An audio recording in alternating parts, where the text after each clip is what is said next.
Hello viewers, ఈరోజు మనము Bell's palsy కోసం మాట్లాడుకుందాము. బెల్స్ పాలసీ అంటే జనరల్గా మూతి వంకర పోవడము అనేది మనం చూస్తాము. దాన్ని చూడగానే మనం ఏమనుకుంటామంటే అది పక్షవాతమేమో అని భయపడతాం. అలా భయపడాల్సిన అవసరం లేదు. ఎందుకంటే అప్పుడు మనకి దీనివల్ల ఎలాంటి ఇబ్బంది ఉండదు.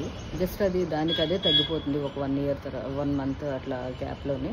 సో మనం దానికి ఇవ్వాల్సింది ఏంటంటే, అది ఫేషియల్ నర్వ్ అనేది వాపు రావటం వల్ల ఆ వాపుని మనము వాపు నుంచి ఆ చేంజెస్ అనేవి వస్తాయి. ఆ చేంజెస్ని హలో వ్యూయర్స్, ఆ చేంజెస్ని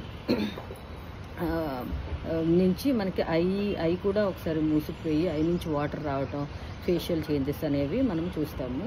సో దీన్ని మనం జనరల్గా పిల్లల్లో చూడొచ్చు, పిల్లల్లో వస్తుంది, యంగ్ పీపుల్లో అండ్ ఓల్డ్ పీపుల్లో ఇట్లా రావటం వల్ల దాన్ని పక్షవాతం ఏమో అని కంగారు పడతారు. సో కంగారు పడకుండా దాన్ని కొంచెం నోటీస్ చేసి దానికి ప్రాపర్గా ఉండే ట్రీట్మెంట్స్ అనేవి ఆయుర్వేదిక్లో అవైలబిలిటీ ఉన్నాయి.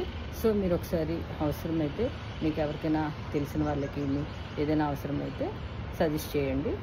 సో దీనిలో ఏంటంటే మనకి దీనికోసం thank you. Even Justin Bieber అని చెప్పేసి ఒక పాప్ సింగర్ కూడా ఉంది. ఇది ఉండటం వల్ల ఆయన దీనికోసం అవేర్నెస్ వీడియోస్ కూడా క్రియేట్ చేశాడు. మీకు ఇంకా కావాలి అంటే ఆయన అవేర్నెస్ వీడియోస్ కూడా చూడండి. Thank you.